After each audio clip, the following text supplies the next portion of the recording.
au public canadien. Dans l'incertitude et le chaos que vous vivez présentement, nous regrettons amèrement les impacts que tout ceci peut avoir sur vos familles et sur vos vies. Notre bataille n'est pas avec vous. Nous ne voulons pas être dans cette situation. Nos agents de bord, assurément, ne veulent pas être dans cette situation. Mais ces travailleurs, pour la plupart des dames, ont attendu trop longtemps pour que ces problèmes soient résolus. Ils ont été sujets de traitements injustes et d'exploitation tous les jours sur leur emploi depuis trop longtemps. Ils ont attendu plus de 10 ans pour se faire entendre. Ils ont attendu à travers la COVID, à travers une inflation record, et ceci est leur moment pour négocier. Et maintenant, après 9 mois, des négociations très ardues avec Air Canada, le gouvernement fédéral a pris décision de retirer les droits d'avoir quelques décisions que ce soit dans leur avenir, et ceci n'est pas acceptable, et nous n'allons pas l'appuyer.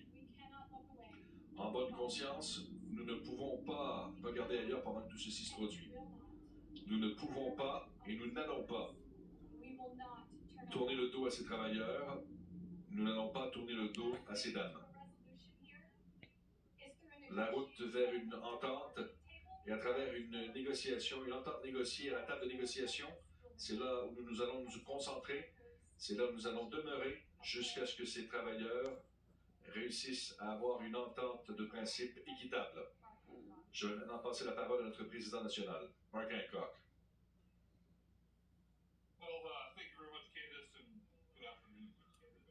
Merci beaucoup. Bon après-midi tout le monde. Mon nom est Mark Hancock. Je suis le président national du syndicat canadien de la fonction publique. Je vais vous dire un extrait qui explique bien le moment duquel nous faisons bien. Le droit de grève n'est pas lié à des négociations pour une entente collective. C'est un droit indispensable. Ça vient du juge de la Cour suprême, Rosalia Bella, en 2015. Lorsqu'elle a maintenu les droits des travailleurs de ce pays à se soutenir de travailler. Nous sommes ici aujourd'hui car nous nous tenons debout pour les droits de nos membres et pour les droits des Canadiens sous notre Constitution. Le droit des ententes de principe négocié, incluant le droit de grève, c'est un droit fondamental qui est protégé par notre charte. C'est une partie essentielle des négociations d'entente collective afin que les travailleurs puissent avoir un mot à dire sur leur futur collectif. Ces droits doivent signifier quelque chose. Et de vraies négociations ne peuvent pas se produire si seulement un des partis essaie de compter sur le gouvernement qui va retirer des droits d'une autre partie. Et c'est ce qui se produit ici présentement. Nous sommes ici en raison d'Air Canada, une compagnie qui a enregistré 3,5 milliards de dollars de profit dans les dernières années. Et une compagnie qui croit que simplement payer les travailleurs pour leur temps au travail, c'est trop. C'est trop demandé. Nonobstant, nous désirons en venir à une entente et nous allons trouver toute aide possible qui nous aidera à atteindre une entente négociée, une entente que nos membres peuvent ratifier. Nous n'allons pas résoudre tout ceci en retirant les droits des travailleurs qui sont déjà à bout de tenter de rejoindre les deux bouts. J'ai maintenant le temps pour quelques questions. Questions? Les syndicats ont demandé aux travailleurs de défier 2 ordres de retour au travail, incluant qui s'est terminé aujourd'hui à midi. Si Air Canada refuse de venir négocier, qu'allez-vous faire? Qu'est-ce que vous désirez faire? Quel est le plan? Réponse. Nous n'allons pas tourner le dos à ces travailleurs. Nous n'allons pas tourner le dos à ces membres. Nous allons continuer à les appuyer, ces agents de bord, avec les ligne de piquetage ici à Pearson et partout au travail. Nous allons tout faire ce qu'il faut pour avoir une entente négociée.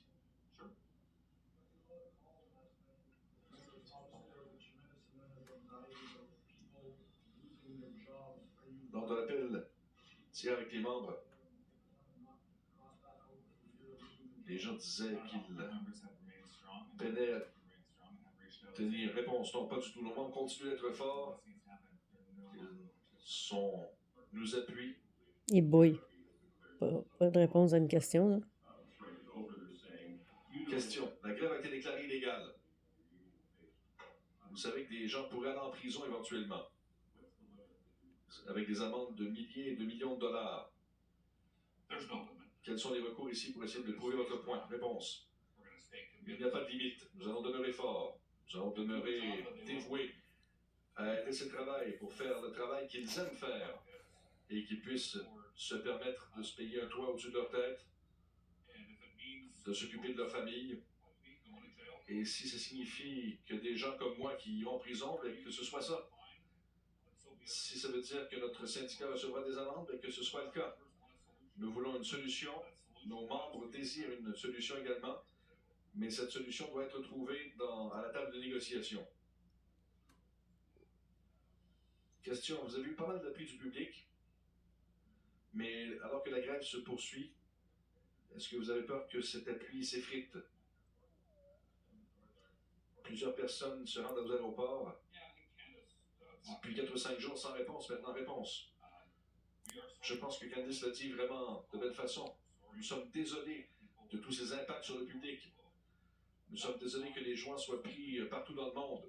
Ce n'était pas quelque chose que nous voulions qu'il se produise. Je disais à certaines personnes hier que je demeure ici à l'hôtel. Et lorsque ces gens-là sont descendus, il y avait une famille qui était assise sur un des fauteuils ronds dans le lobby avec leur valise. Et ils avaient l'air en peine. Et en tant qu'être humain, quelqu'un qui aime les gens, ça a eu un impact sur moi. Nous entendons toutes ces histoires et nous comprenons cette frustration que les gens ont. Il y a des événements qui changent des vies, qui se passent un peu partout dans le monde, des gens qui ont perdu des membres de leur famille. Il y a des rendez-vous médicaux à respecter. Il y a des vacances et les gens veulent profiter de ce temps durant l'été avec la famille. Et nous sommes, comme Candice l'a dit, nous sommes tout à fait désolés qu'ils sont pris dans tout cela. Question. À propos des négociations. Quelle est la dernière fois que vous avez eu un contact avec Air Canada? Je ne suis pas certain du moment du dernier contact, mais nous avons été très clairs. Nous sommes tous très ici, présents à l'hôtel. On profite du service aux chambres, mais nous ne sommes pas en vacances, nous ne sommes pas ici en repos. Nous voulons négocier une entente collective. L'employeur n'est pas ici. Nous voulons une entente, mais il faut 2 parties pour s'entendre et discuter. Question. On dirait que vous attendez un appel d'Air Canada. Réponse. Pas nécessairement. Nous attendons que l'employeur se présente et qu'il dise qu'il est prêt à négocier. Question. Est-ce que vous avez mis de la pression en leur disant « Allez, venez ». Réponse. Oui, nous avons parlé à l'employeur, que ce soit hier soir ou aujourd'hui. Quel a été le résultat? Je ne sais pas. Réponse. Il n'y a eu aucune réponse de leur part. Question. Quelle a été la dernière négociation? Réponse. Vendredi soir.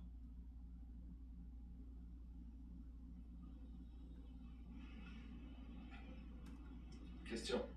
Non, le point de presse qui se poursuit avec des questions techniques. Le vendredi, dernière négociation, on est là. On espère qu'Air Canada va revenir alors qu'on voyait le président français Emmanuel Macron arriver à la Maison-Blanche.